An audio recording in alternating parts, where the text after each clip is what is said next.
Welcome, everyone. I'm so glad to be here with you this morning.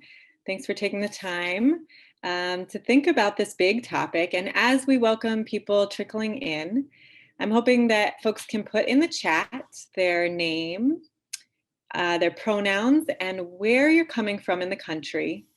And then answer this question. When you think of food and farming, what words come to mind?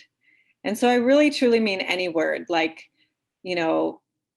tractor, apple, brisket, knedlach, whatever comes to your mind when you think of the very, very vast and huge topic of food and farming. And so as we welcome a couple more people, you can just put that in the chat. Let's see. Oops.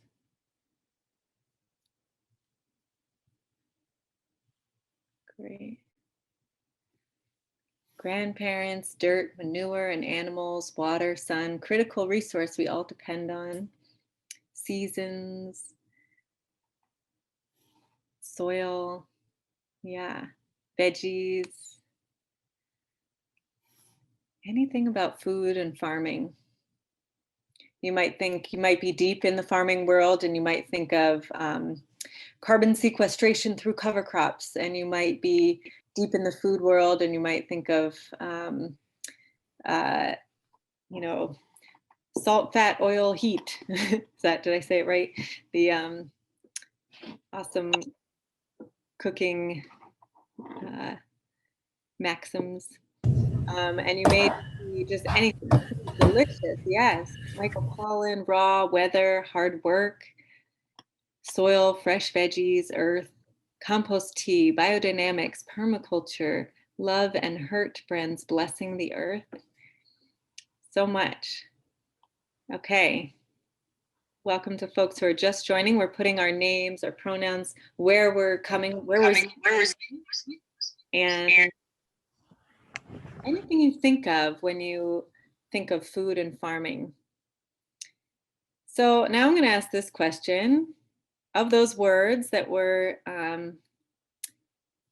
put in the chat, which of these words do you think are affected by federal food and farm policy?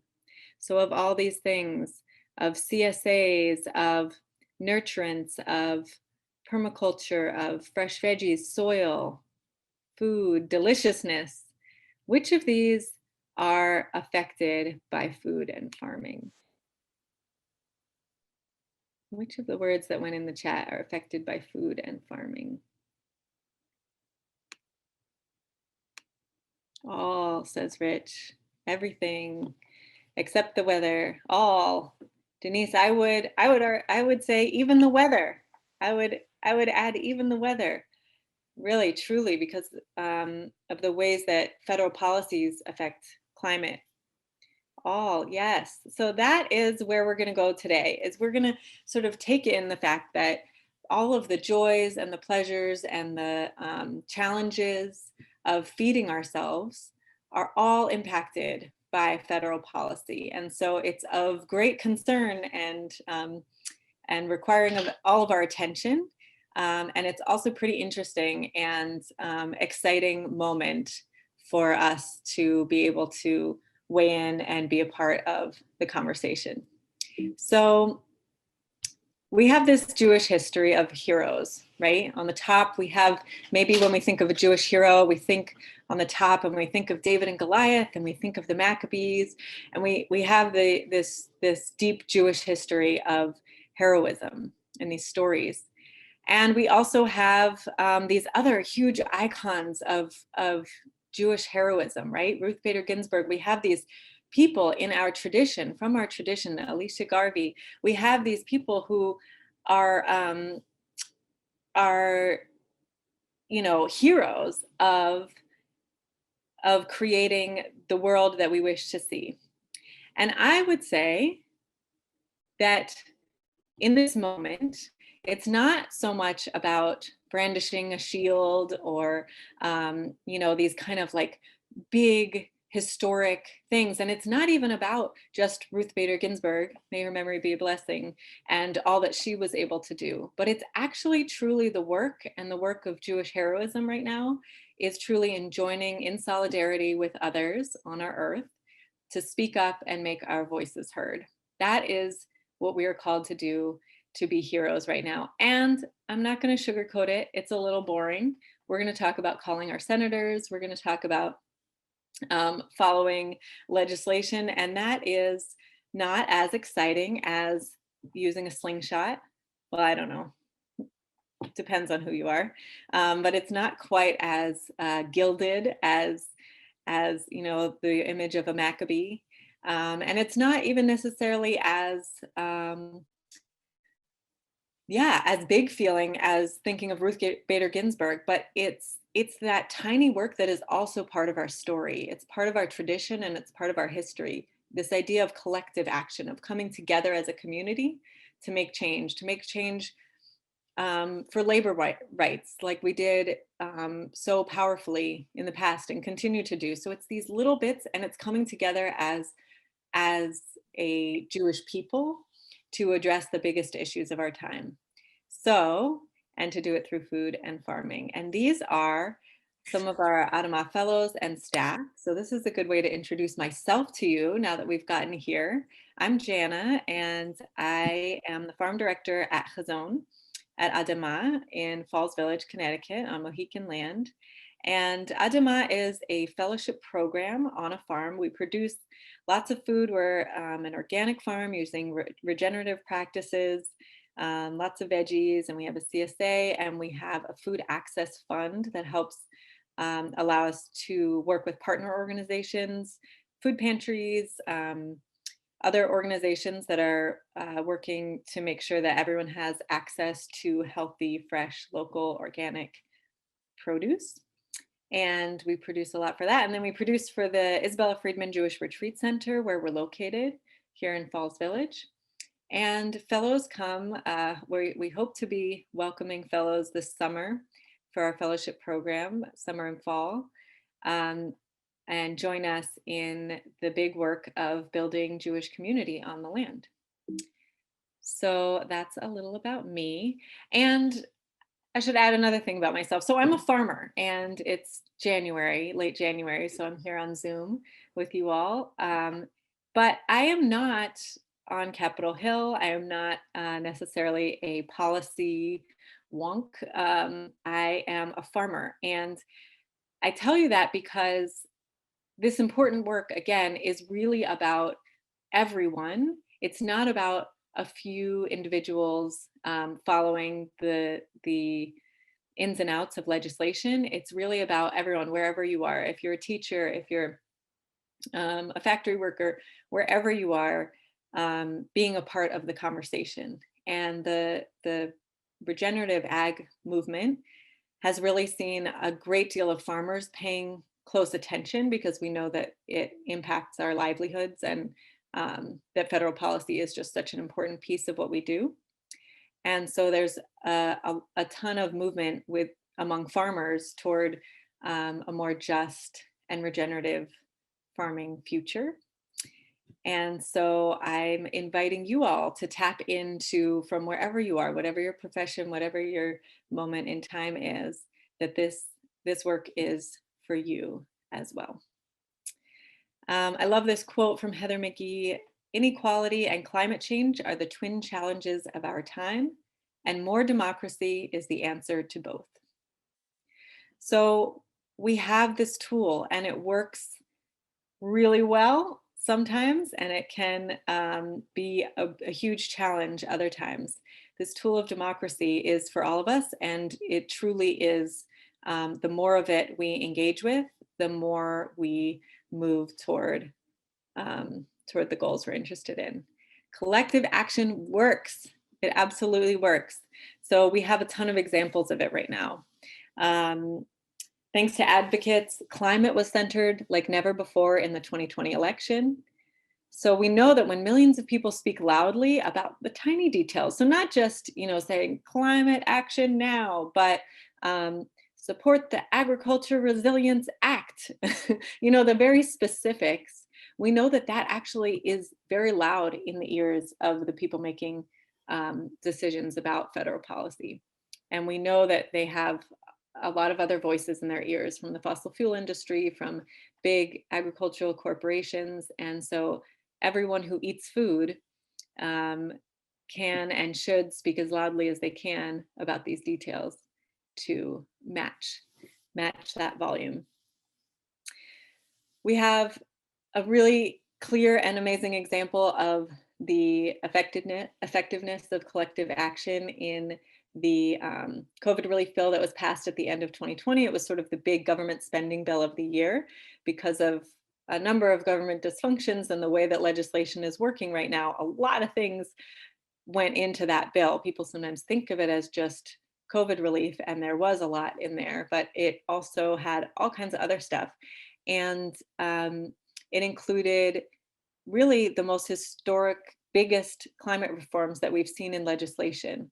And so we had, and this was at the end of the Trump administration, we got through huge investments in renewable energy, the phasing out of hydrofluorocarbons, which are those refrigerants that are really a huge aspect of our emissions, and investment in sustainable agriculture research, among lots of other things. So that's a big one. We have a White House right now that has the most ambitious climate agenda ever, thanks to the very loud voices of people pushing them in that direction.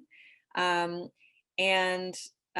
the campaign, Biden committed to 100% clean energy economy and net zero emissions by 2050. No one could have imagined that, really. I mean, 6 years ago, to imagine that this was where we would be is actually quite remarkable. And again, it's thanks to the tireless plugging away of folks making their voices heard. We have folks in the cabinet who are very serious about taking action. Some of them are here. Judah Maccabee, the National Climate Advisor, is advising on domestic policy. She, at one time during the Obama administration, headed the EPA and has been working with NRDC since. And she has some fabulous writing out there and ideas. To think that she is right there in this moment is very exciting. We have folks like Jewel Brono at the as the Deputy Secretary of Agriculture, the Secretary of the Interior in Congresswoman Deb Haaland. We have this brand new position, the Envoy for the Climate. Right, we have some really serious action takers in positions of power in this moment. Also, we've had the past 4 years of really, folks could have been putting their heads deep down into the sand, and many of us had to, in many ways, and just sort of given up based on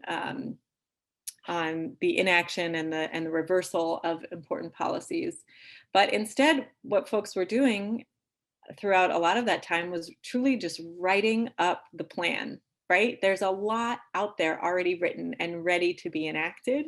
And then it's for all of us as advocates to be able to weigh in and say, yep, this one, this language, this piece, let's put this all together and let's make this real. So we've got the Green New Deal written up. We've got lots of language in there that can be plugged into different legislation. We've got the Agriculture Resilience Act. We've got, which we'll talk about a little more. We have, the House had their select committee on the climate crisis, came up with a plan that there's now a committee to enact it.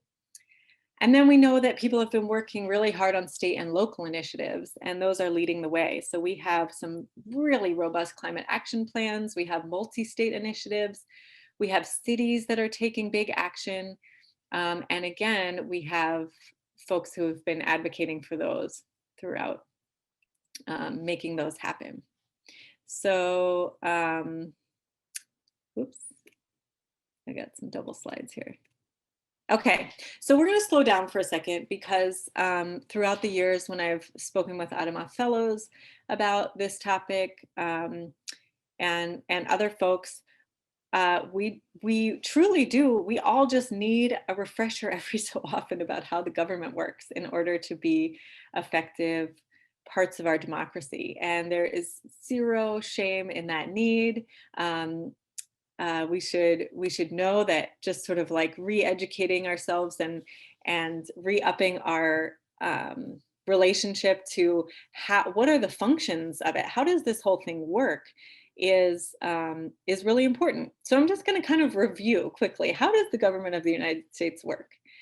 We've got the Constitution, and that is meant to be, that's the law of the land. That's the document that really we use to base everything else off of. And it's the job of the judicial branch to make sure that any legislation or actions of the government are in accordance with the Constitution. Of course, there's lots of room for interpretation, and there are very radically different interpretations of the Constitution, and that's where differences between justices come in.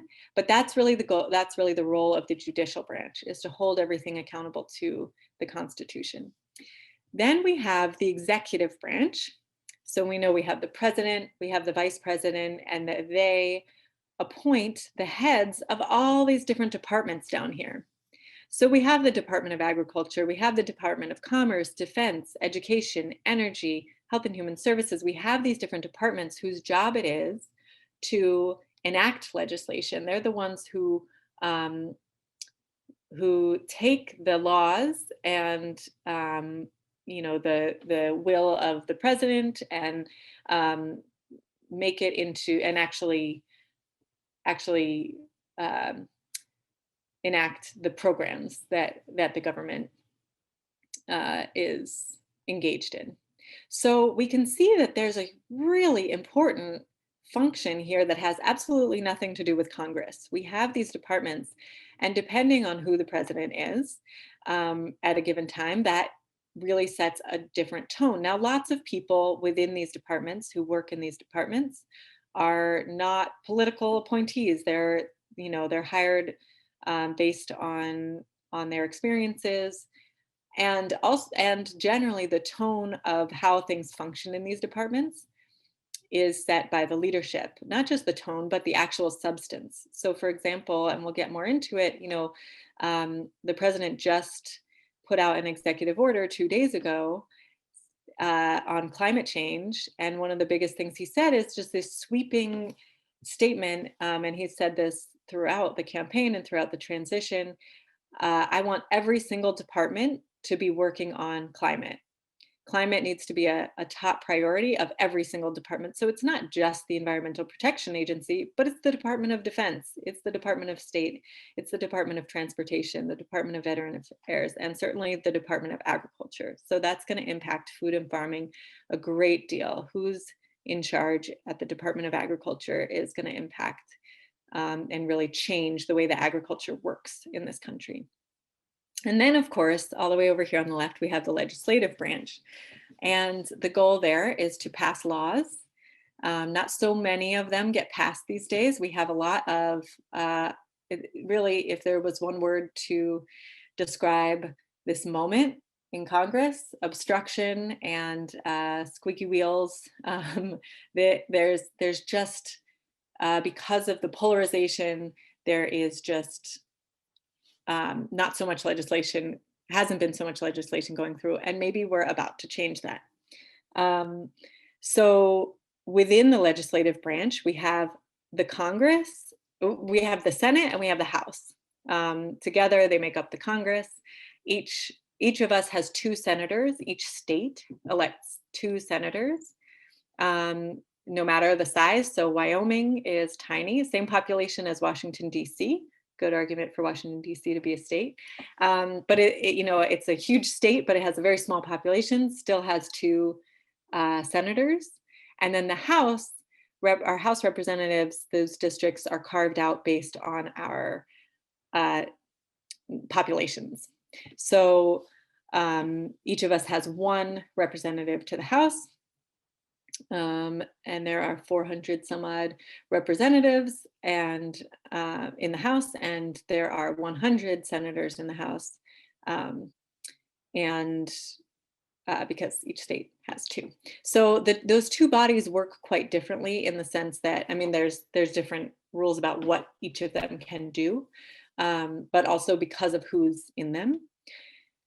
And the legislation has to go through both. So you have different committees in the Senate, in the House. The piece of legislation originates in one, it gets worked on in that committee, goes to the entire, if it started in the House, it's going to go to the entire House for a vote. A similar bill will have started in the Senate, goes to the whole Senate for a vote. Then they both, if they both pass, they have to be conferenced together before they get sent to the president. All right, so that's a little refresher on how this all works. So what is possible in 2021? So let's think about without Congress first, because we know that Congress is polarized. We know that the Senate specifically, we have 50-50 tie, Republicans and Democrats, with Kamala Harris, the vice president, being able to break those ties. So we'll get into that in a little bit. But what can we do without Congress? Let's say Congress is totally deadlocked, can't do much in terms of food and farming. What can happen? So executive actions already taken. Rejoining the Paris Climate Agreement sets out our intention to reduce emissions and address climate change. That's going to include farming and food. Eliminated all federal subsidies for fossil fuels. That's huge. Directed all agencies to center climate action, like I mentioned. Directed the USDA to expand food benefits, expanded the number of water bodies covered by the Clean Water Act. This is a contentious and controversial regulatory issue among farmers. So already a lot has happened. We have all these departments, these are just the 5 departments that I would say have the most impact on food and farming. But again, their leaders and how they make rules is going to make a big difference. Now, what about with Congress? We expect that more COVID relief legislation will be going through. There's a program called CFAP, Coronavirus Food Assistance, Farming Assistance Program. Now, I'm not sure what the acronym stands for, that gives direct payments to farmers impacted by the coronavirus. And that can be done, the first round of it was done in a way that was completely detrimental to small farmers. Our farm, a 3-acre organic farm, could not qualify because we were too small. Whereas in the second round, again, thanks to people weighing in, I called my congressperson and said, hey, in the second round of this CFAP program, please make sure that small farms can be included, and it worked. And in the second round, they were included. So this is the kind of thing I'm going to suggest we all, and I'll tell you how to do it at the end. I'm going to tell you how to do it in a way that's really easy and doesn't actually take a big time commitment and doesn't require that you follow all these ins and outs. But I'll give you a little overview of some of the ins and outs here. But again, remember that in order to weigh in, it does not require that you follow exactly what CFAP stands for or what it does or any of that. There's the Food Box program, which is another interesting program, fabulous idea of a program. The way it was put together didn't work so well. So it's kind of like a CSA program, like a program of prepared boxes for folks experiencing hunger. So food pantries were able to put together boxes of food to be distributed to people coming to food banks. And the parts of those boxes were all intended to come from farmers. Now, in practice, in the first round, actually, there were contracts with smaller growers, with local growers, and then those mostly ended. So most of the contracts to fill those food boxes came from industrial farms rather than from smaller farms. We have the Supplemental Nutrition Assistance Program, benefits being extended, and of course, climate action integral to all of these things. Then we have, what else is possible? We have the Congressional Review Act. This is a way that within the next 2 months, that regulations that were, so in the last days of the Trump presidency, there were a great deal of environmental regulations that were eased, and all kinds of difficult environmental actions that we'd like to roll back. We have a little while to try to do that. We have the budget reconciliation bill, and the reason why that's important and why you might hear about that in the news is because it only needs 51 votes to pass, because it's filibuster proof. So again, won't get into filibuster and all those complications, but most bills in the Senate are going to need to have 67 votes to pass. There are 51 Democratic votes, including Kamala Harris's. So things like reforming the food system to make it more just and ecological are not going to happen with 67 votes. But a lot can actually be put into this one bill. So when you hear that, if you hear that on the news, budget reconciliation bill, that's the reason why people are going to be trying to put a lot into that bill, is because it only needs 51 votes to pass. And of course, which bills are called to a vote and what issues are focused on in committees are going to be totally different under this new Senate leadership. All right, so what are the food and farming priorities for this year and in general? Conservation incentives and food box reforms in the economic stimulus legislation. So what does that mean? We have a history in this country of creating more of creating a more ecological approach to farming through incentives rather than regulation. What I mean by that is that rather than saying you can't pollute on your farm, we have a history of saying, if you don't pollute on your farm, you can qualify for this grant. That's generally how environmental farming has been encouraged through the government. Now, it's been very small. And again, this is the way that this type of legislation works, is just that say they really are looking for a certain program, it can get into the legislation and it might be completely antithetical to another program in the same piece of legislation. We'll talk about the Farm Bill a little bit. And the Farm Bill is really a compromise between big ag interests and anti-hunger advocates. And then within that, all kinds of conservation programs can make their way in. And again, they're relatively small in scope compared to what we need them to be to incentivize truly ecological agriculture, biologically based agriculture in our country. So again, that's all to say, let's say you are sitting down to dinner and the cheapest thing that you could get were, and the most available thing, the easiest food to procure, were processed foods. That's true for all of us.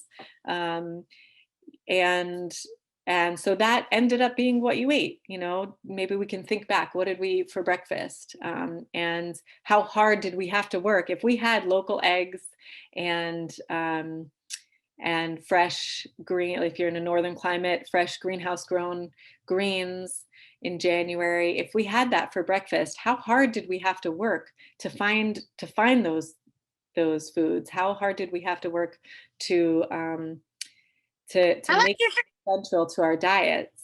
And the reason why that's so hard is because we have a federal food system that incentivizes or that doesn't properly incentivize those types of foods in our food economy.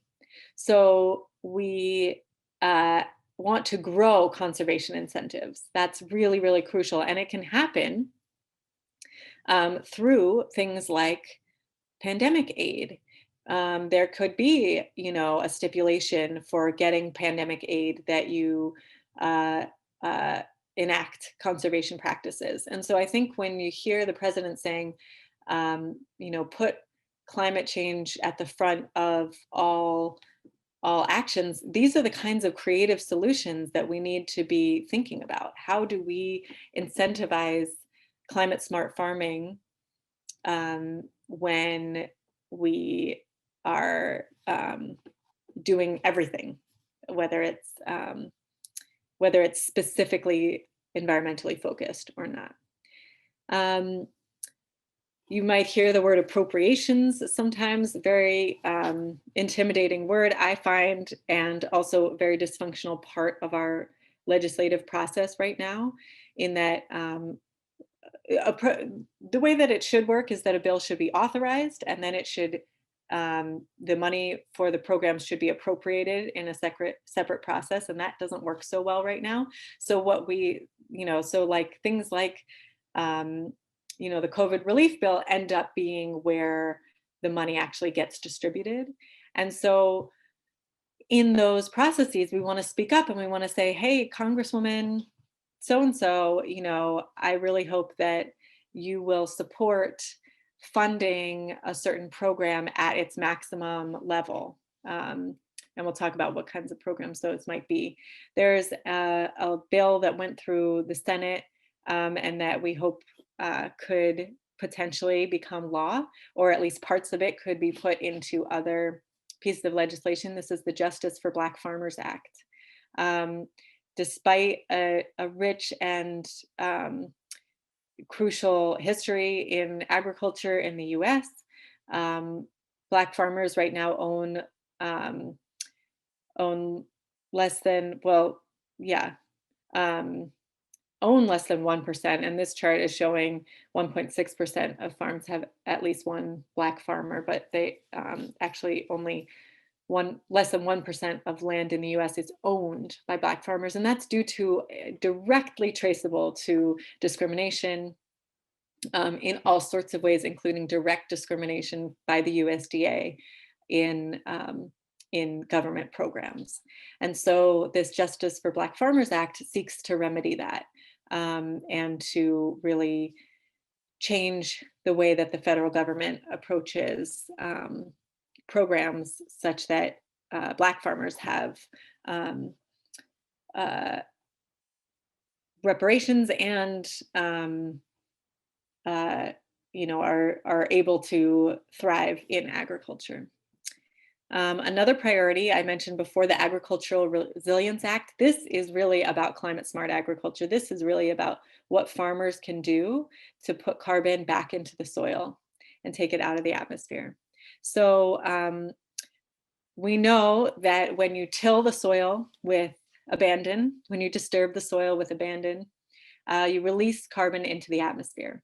And we know that when we center approaches like agroforestry, like cover cropping, that puts carbon back into the soil. So farmers are a crucial part of this conversation. Estimates vary, but about 10% of emissions in this country come from farming in different ways. And so the Agricultural Resilience Act really seeks to incentivize these types of farming practices that put carbon back in the soil. Now, there's a lot of talk about carbon markets and the potential for paying farmers using money from polluters that want to offset their pollution to pay farmers to put carbon back in the soil. Now, that's a beautiful idea. And the truth is that in practice, we have yet to be able to quantify carbon buildup in the soil. I'd love to be able to say to you, that our farming practices on our farm at Adama, take this much carbon out of the atmosphere and put it into the soil. I wish I could say that. And I know that we're doing a good job. We're always building organic matter. So if you're a gardener, you know that's the gold standard. You want your soil full of life. You want it full of dead life. You want it full of compost. You want it full of rotten stuff. And that is a way of putting carbon into the soil. But it isn't easy enough to measure that we could really say to a polluter, hey, like I'll plant these cover crops, you pollute this amount and they'll equal out. So what we want is things like the language in the Agricultural Resilience Act, which really just incentivizes farmers to use these, ancient practices of building soil. Now we're going to have a new farm bill in 2023. The farm bill is a big piece of legislation, and it's called a farm bill, but it's food and farming I'll put it into one, everything related to how we eat, which of course is the deepest truth of our sustenance, of how we exist on Earth. And and it has a lot in it. You can see this is the 2018 Farm Bill, which is the most recent one to be passed. They're passed about every 5 years. So this one is set to expire in 2023.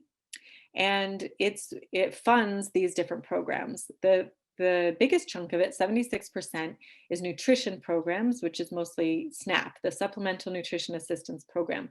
This is our country's hunger safety net. This is how we say, we are a nation where no one should be hungry, and individuals who can't otherwise afford to buy food get an EBT card, a card, it's like a credit card. You can go to your local grocery store and increasingly to your local farmer's market, and you can use it to purchase food. That is 76% of the Farm Bill. So it's really a big piece of the Farm Bill is really about economic aid to folks who can't afford it. Now, there's lots of different things to say about SNAP, right? It's such a crucial program. I think anti-hunger advocates would love for it to be much less crucial, thanks to perhaps a required living wage being paid to folks, right? We have so many people, especially right now because of the pandemic, requiring SNAP benefits when, if we had a living wage in this country, that wouldn't be so necessary. And as it is necessary, we want to make sure that it's beefed up to meet people's needs. And then we also want programs that are going to, again, put together this need for people to eat and this need for us to shift our farming processes to a more regenerative approach. Regenerative is this word that just means um, building soil and making a farm, rather than being extractive, rather than depleting our resources overall and putting carbon into the atmosphere and methane into the atmosphere, and nitrous oxide into the atmosphere. We want it to be a system that regenerates itself. So compost, cover crop, smart use of manure, avoiding disturbing the soil as much as possible, focusing on perennials as much as possible. There are so many words, and I think for folks who aren't farmers but are eaters, which is we're all eaters, I think it's very confusing. You hear sustainable, you hear organic, you hear regenerative, you hear conventional, industrial. What do these all mean? And it comes down to which farming practices does a farmer choose in order to get food out of the ground. And there's no set, it's not neat and clean enough to say this farmer does it exactly right and this farmer does it exactly wrong. There are ways to have, big monoculture farms that really are doing so much harm to the environment. There are ways to move them into more regenerative practices that are really effective through federal legislation. And personally, my belief system is that we want to do that in ways that also pair with making sure that everyone has access to healthy foods. So what does that mean? It means programs like the GusNet program that we'll talk about in a minute. It's a program to say that SNAP benefits can actually be worth more if folks use them for fresh local food, right? We know that having local food economies is really important to food security. It's also important to food sovereignty, to making sure that everyone is able to be a farmer in their community, regardless of race, gender, whether they're from a historically marginalized community. So these programs that pair the two, if I'm sort of moshing a whole bunch of stuff together, and it's intentional in the sense that that's what policy should do. That's what good policy should do, is actually pair these issues and really put them together. And that's what we can advocate for going forward. So like I said, 76% of the Farm Bill is these nutrition programs. 9% is crop insurance, and 7% is commodities. Now, you may have heard of the idea of subsidizing industrial agriculture, of direct payments to big farms that pollute. That is a very that issue is tied up in crop insurance. Generally speaking, big farms are eligible for federal crop insurance, where smaller farms, more regenerative farms like ours actually aren't. We don't qualify to be federally insured. So if we have a drought or a flood, which are all more common in our new climate age, we are not insured by the government to receive funds to recoup our costs, whereas a big industrial farm is. And so reforming the way that those programs work, again, really good policy. And then conservation programs are 7%. So like I said, there are a lot of these incentives for farming smarter, and they exist and they're effective. And all we need is to expand them. Again, like really brilliant people have been writing this stuff up, and it's out there, and we just need to put it into place. So something like the Conservation Stewardship Program, which is a fabulous program that incentivizes farmers to, for example, if you have a piece of land that's highly erodible, meaning that if you till it up and plant corn on it, you're very likely to lose a lot of the soil because it's on a slope or because it's prone to flooding. So that would be what we would call highly erodible land. Under the Conservation Stewardship Program, you could get paid to take that land out of production, or to shift toward a production model that'll work well. Here at Adama, we're so excited to be getting started on an agroforestry project where we're going to be planting chestnut trees on a piece of land that's very steep. So we could look at that land, and if we didn't, care about our soil, we could till it up and we could plant corn there. But instead, as farmers, we step back and we listen to the land and we notice, and we've been observing it for a year, for 2 years really now, just observing and noticing and taking that slow time to say what belongs here. And we've decided we think that chestnut trees belong there for a whole host of reasons. And we are enrolled in CSP, and we actually get funding, not enough, but there is funding out there for taking that approach. Another example of a government conservation program that we're enrolled in, related to that project, is that we're hopeful, we haven't gotten the grant yet, but we hope to get a grant to develop a spring, so to be able to tap into a water source there on that slope to plant these trees. Now, that's the kind of program that the federal government helps farmers with, making sure they have the infrastructure to keep going on their farms. And again, what if all of those programs were tied to conservation goals, were tied to climate, to say, sure, you can develop this spring and we'll help you do it as long as you're planting chestnut trees rather than corn. That's not quite how it works right now, but that's the goal of advocates. So again, the Farm Bill, we're cruising with the Farm Bill, but who's in power at the USDA is going to really affect year to year how the Farm Bill is implemented. And then we have a chance again to write it and to change it and to reform it in 2023. So seeds of change in the 2018 bill, I mentioned some of these. CSP, the Conservation Stewardship Program, I was just speaking about. GusNIP offering prescriptions to help SNAP recipients purchase fresh food. There's programs in there for increasing farmer capacity to sell directly to customers. We know that when middlemen are not the ones benefiting from food sales, that customers get fresher, better food, and farmers can stay in business. We know also that we have a problem the population of farmers aging and fewer young farmers getting involved. And of course, we have a problem, like we spoke about with the Justice for Black Farmers Act, of inaccess to land for marginalized communities, including Black farmers, including Indigenous farmers. And so we know, including Latinx farmers, in terms of land ownership. And so we have these programs to help beginning farmers and to focus on historically marginalized communities in that process. I'm going to mention very quickly and just skim over this, but I just want to mention it because it's an example of an incredible win thanks to advocates.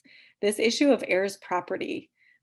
So we know that because of systemic racism and our history in this country, that that African American landowners don't always have a deed to their land. So their legal framework for land that they do own is generally in this heirs property category.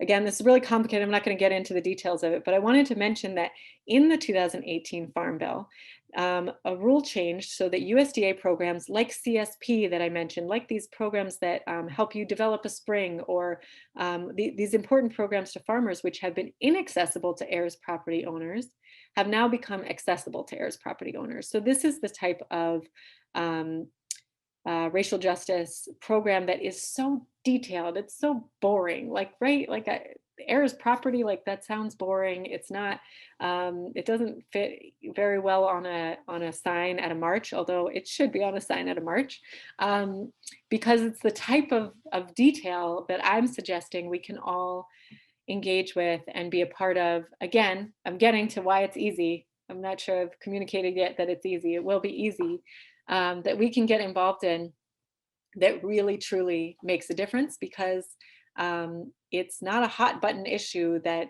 you know, a Republican is necessarily campaigning against. And it's the kind of thing that can sneak into bills and then actually do a lot of good. Okay, here's where I get to how easy it is. So how do you add your voice? You can join Chazon's advocacy alert list. So we'll be sending out, about once a month, we'll be sending out an email like this one, suggesting something that you can do. So it may be like, if it was the 2018 Farm Bill, if it was that moment, then we would have sent out an email saying, call your representative and say that you want heirs property owners to be able to receive USDA grants. You don't need to know all the details about what heirs property is in order to make that call, right? You can call and say that, and that is so effective, because it's not just calling and yelling at your congressman and saying, I want you to do more about racial justice. I do want my congressperson to do more about racial justice. And here, you know, if you provide them with, here's a win, here's a clear thing that you can do to give us a more just and biologically based regenerative food system. Here's a specific thing you can do. You'll make your constituents happy, and you know, it's an easy win for them. And I've been doing this for years. I have a strong relationship with my congresswoman, and I bring these details. Now, again, like I said, I'm a full-time farmer, so I'm not sitting there following all the details of heirs property, and I'm not necessarily following the language in each bill about exactly how is it going to incentivize ecological agriculture. But I team up with folks who are. So Chazon is a member of the National Sustainable Agriculture Coalition. It's a coalition of organizations that work in food and farming, and they are on Capitol Hill, and they are reading the details of every bill, and they are helping us understand the impacts. So for example, I mentioned the Agriculture Resilience Act. They've worked really hard to help formulate and have a deep analysis of how it relates to other legislation. And so I can call my senator and say, please support the Agriculture Resilience Act and not the actually I have the name of it here. The Growing Climate Solutions Act is one that's much more based in carbon markets and not as effective from the perspective of sustainable agriculture. So I can make that call confidently without having read the language myself. So, and I think, I don't know, Rebecca Bloomfield, thank you so much for helping with all the tech. And I think she is going to put in the chat the link for signing up for those alerts. So that's one way. We know that the effectiveness of communicating with legislators is based on kind of like how much time you have to take to do it. So something like a petition, signing a petition, has little to no effect. It really, truly, I mean, it has very little effect. Unfortunately, it would be wonderful if we could each add our names to petitions and they made a huge difference. Not that you shouldn't do them, but they're not going to be hugely impactful.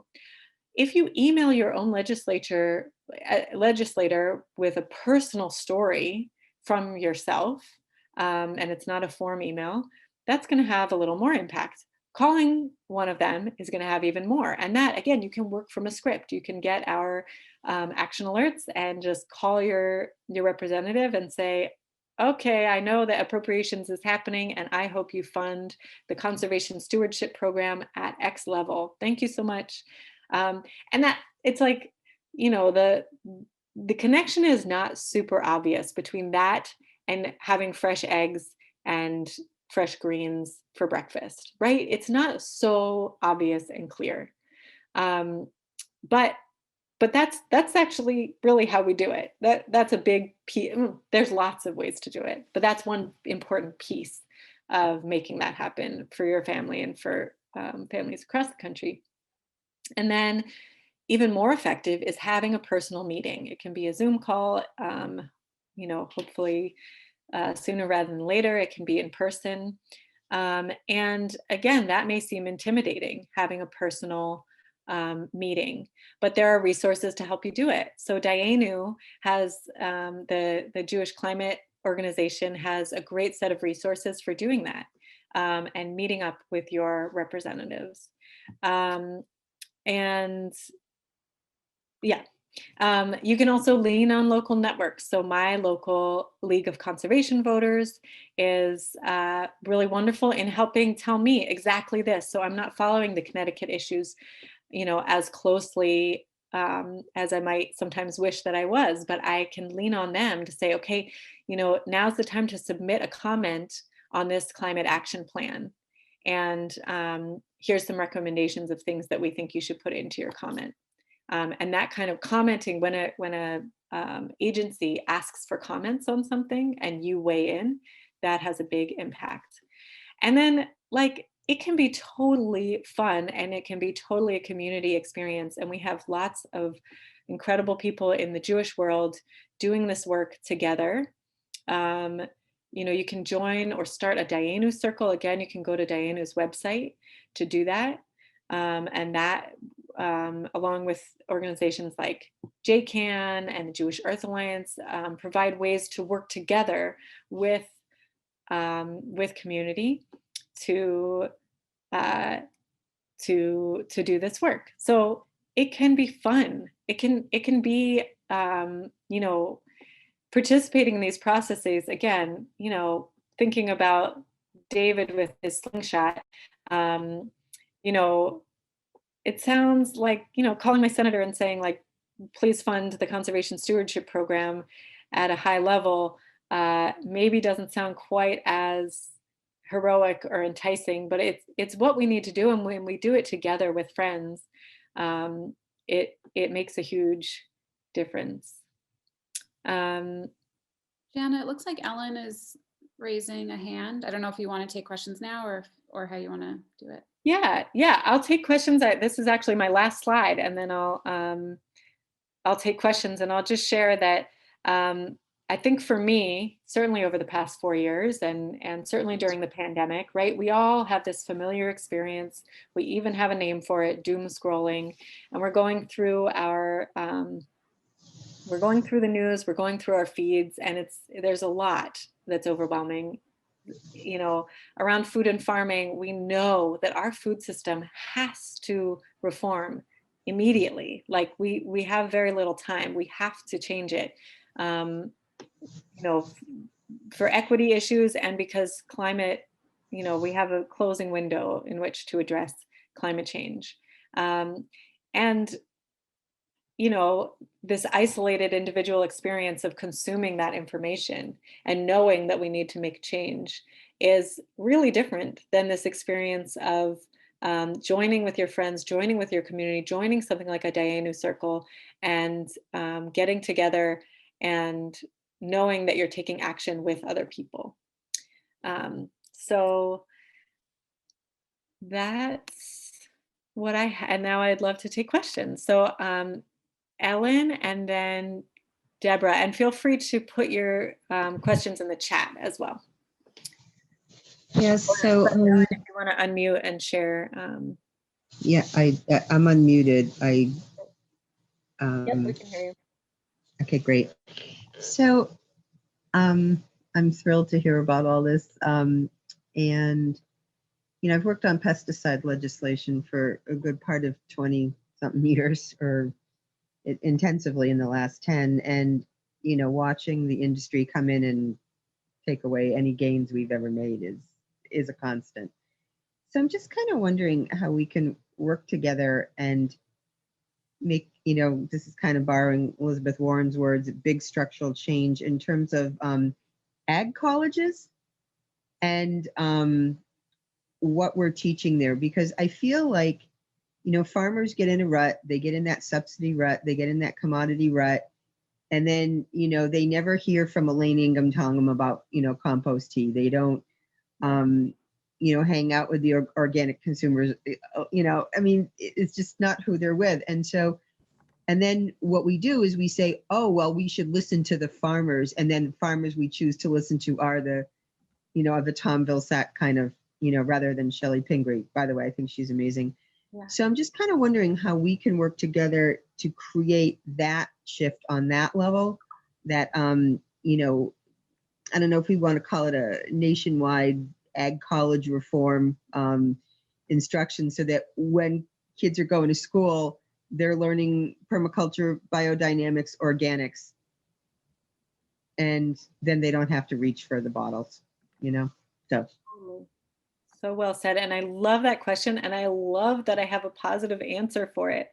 I mentioned in the third round of COVID relief that was passed in December, that the Sustainable Agriculture Research and Education Program was funded at a higher level than it ever has been. So it's called SARE, if you want to look it up, Sustainable Ag Research and Education. And it is a brilliant program that seeks to do exactly what you're talking about. It doesn't reform ag universities. I'm going to venture to say that in a way that's sort of state. I think there's a lot of work to do on the state level for that. Of course, that's less efficient because we have to do it 50 times. But I think working with state universities is an important piece of that. But the Sustainable Ag Research and Education service, thank you so much, Rebecca, that's the link there. What they do is they have two different kinds of grants. They have grants that go directly to farmers to do research on their farms. For example, we've at Adama, we've gotten a SARE grant before, and we had a whole program about growing cabbage along with a cover crop called hairy vetch, which puts nitrogen into the soil rather than using little pellets manufactured with a ton of fossil fuels and that then pollute and create a dead zone in the Gulf of Mexico the size of New Jersey. Instead, it's such an elegant system of growing nitrogen fixing crops. And we had this program growing them in tandem with cabbage and measuring the results. So anyway, that's an example of a farmer-led research project funded through SARE.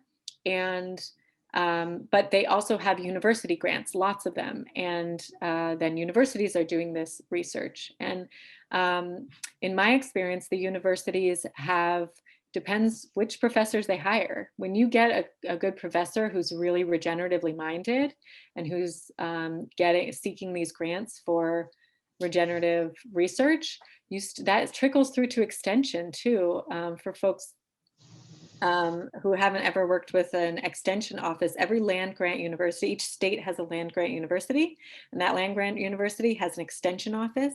And if you have a potted plant on your porch, they will help you with it. They will, like, you call them up and they will help you with your project. Now, if that extension agent, like you said, Ellen, is just reaching for the bottle, they're going to tell you, oh, you have a bug, here's the chemical for it. Yeah.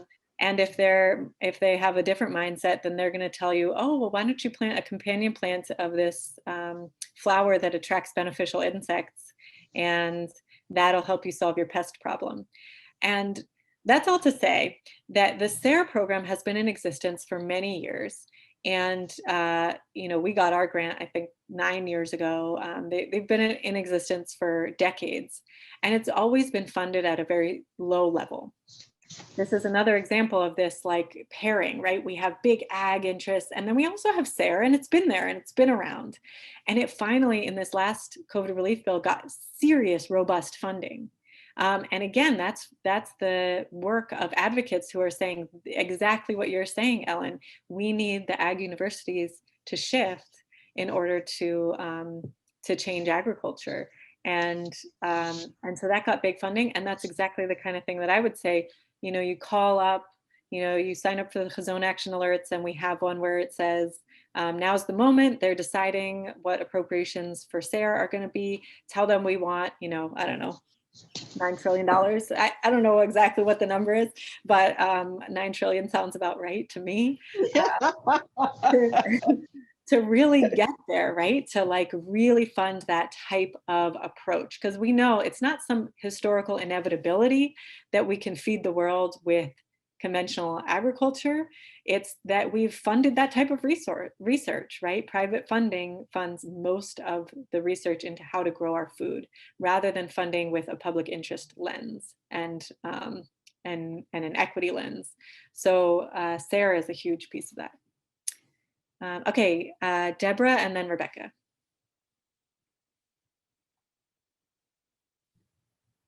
Oh, thank you. Hi, this is so helpful. There's so much in here. I guess my question, so my climate group at our synagogue, we have just been talking about focusing on the Farm Bill of 2023. We like it because it gives us a lead up and there's a lot to learn and things like that. And then when I look at that chart, so I guess what you're saying is to follow these organizations. I'm just wondering about that Farm Bill, if we want to look into that more. Are most of these incentive programs and the things that are going to lead to more regenerative agriculture under that 7% part in the conservation? Yep, they are. Yep, and there's still big dollar amounts attached to them. So even though 7% doesn't look like that much, but that's partly because our entire hunger safety net is in that same bill. So that's obviously going to be a huge percentage of it. But that is such a wonderful thing to focus on. That's like, making my heart so full to hear that. So terrific, because it really brings people into the climate, because everybody's, into food. But when I've looked online, I've still seen everything about the 2018 but it sounds like some of the organizations you're mentioning, if I follow those, am I going to see when conversation starts more specifically? Absolutely. Yeah. National Sustainable Agriculture Coalition is a good one. And our action alerts are going to be geared toward that too. And you're exactly right. We're not focusing on the Farm Bill yet, because we're, in this flurry of legislation that we're hoping to get through now. And there's a lot to be done even, before then. And again, like I said, the appropriations of the Farm Bill make a big difference. So there's still work to be done even now on the 2018 bill, right? Because you can comment to the USDA and say, here's the rules that I'm hoping for. You can comment to your legislator and say, I want appropriations for SARE to be high. So I would recommend, I almost want to definitely go to the I think National Sustainable Ag Coalition's website might be sustainableagriculture.net. And they have like a little video about the Farm Bill, and they have different levels of information about it. You can even just email me, jana.siller@chazon.org, and I'll send you, there's some great guides to understanding the Farm Bill, and that would be a good start. And then you can even advocate for, again, the appropriations, the funding levels. And then, yeah, we're not quite there yet for the 2023 Farm Bill advocacy, but we will before we know it. So even just a reading group is a great idea. Terrific. Thank you. Yeah, thank you for that question. And actually, I was thinking, another Deborah had her hand up for a while. So Deborah, if you want to share, and then Rebecca.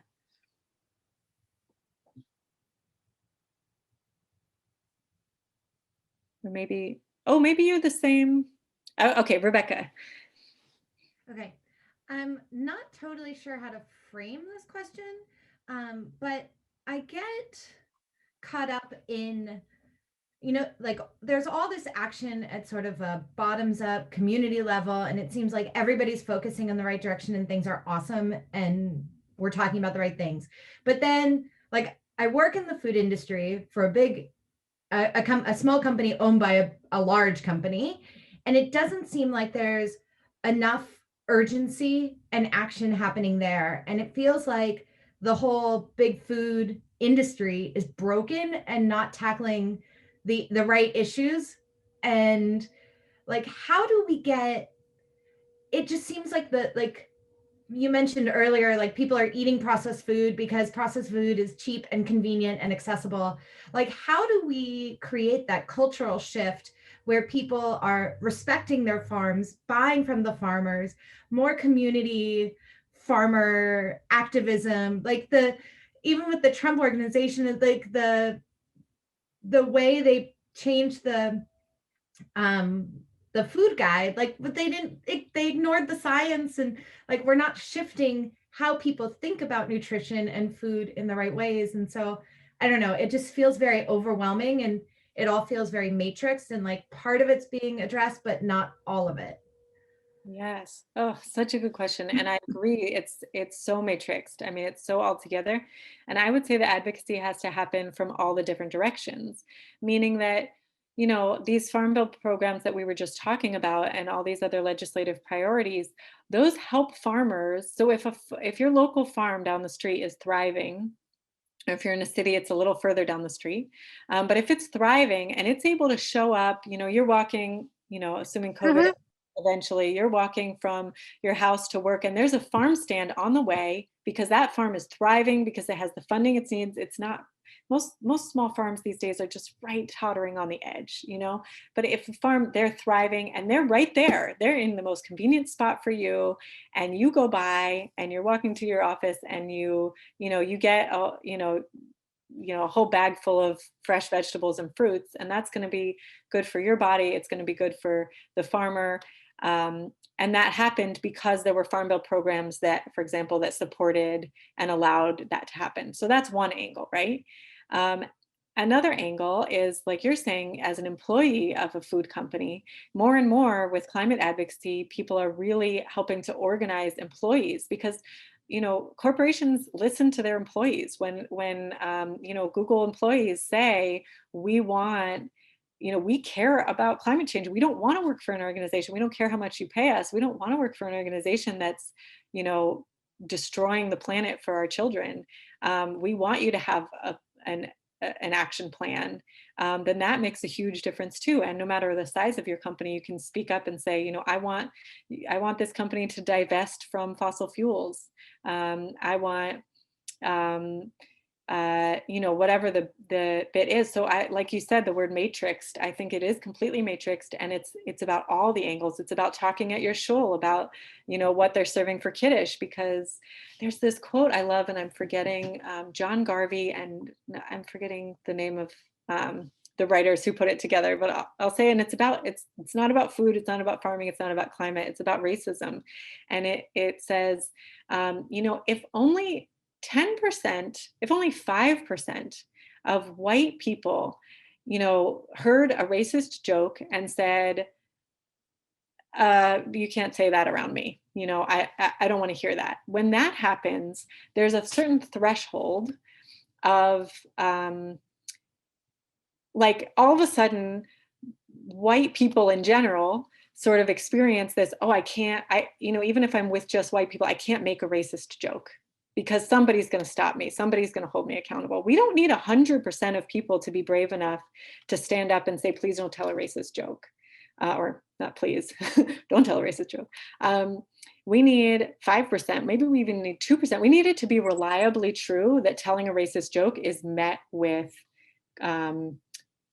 interruption. Same with the food system and climate. We need, you know, a company to know that someone in the organization is going to be advocating. We need 5%, 10%. We don't need 100%, but we need them to know that it's not going to work. And we need that, again, like you said, the word matrix, we need it from all the different angles. If people are speaking up, whether it's calling your legislator or talking to your boss or, you know, any of those pieces, we know that that creates a certain threshold where it's just not safe anymore to not care about the climate. Like it's just not, yeah, it just doesn't work anymore. I hope that helps answer. Anna, hi. Is that you, Anna? Hello. Yes, it is me. iPhone, but I recognize iPhone. I think I'm on my phone. Thank you, Jana. This was great. I have a question, more of a practical question. So when we used to make these calls during the Adama Fellowship, you made it really easy. Like you would just give us the script and stuff. So were you basing those only on the Hazon alerts, or I seem to remember there was like some other, I guess, like organization you were working with to like get these? Because I don't remember if they were all farm and food related, but were there other ways that you got these scripts, or was it all from the Hazon alerts? Great question. So that was, so by the way, everyone else, Anna did our Adama Fellowship in what year?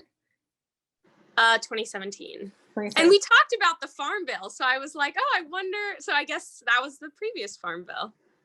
That was it. That was exactly it. So this moment that Deborah was talking about, like getting ready to advocate around the Farm Bill, that was then. We were really activated around the Farm Bill in 2017. And so within our Adama Fellowship, we have a practice of, you know, once a week during lunch, we call our senators, we call our House representatives. We know that, you know, we have to compost our way out of the climate crisis, but we also have to weigh in, because if the president doesn't believe, you know, the climate crisis is a crisis, then and our senators don't know that we care about it, then it won't matter. So anyway, so we had that practice that Anna participated in. So I was getting that, those were around a number of issues, a lot of them food and farm related, that I was getting, again, from the National Sustainable Ag Coalition, 350.org, and there's an organization called 5calls.org, and they have, you know, these scripts around all kinds of different issues, but they do have an environmental track. So I think most of those were about the environment broadly, not all about food and farming. And the Hazon Action Alerts, that's a new list that we're starting now. I've been for a year or two, maybe 2 years, you know, writing them. You may have seen them come out in our overall newsletter. And now there's going to be a dedicated list that's going to be the action alerts that you can opt in for. Great. Any other questions folks want to add? Oh, thanks, Julie, for that in the chat. And thanks, Rebecca, for all these wonderful links. You can just hop on any of these. I mean, there's just an incredible network of Jewish community organizations doing exactly this, helping us do the work without each of us having to follow the nitty-gritty of all of the details. Any other questions?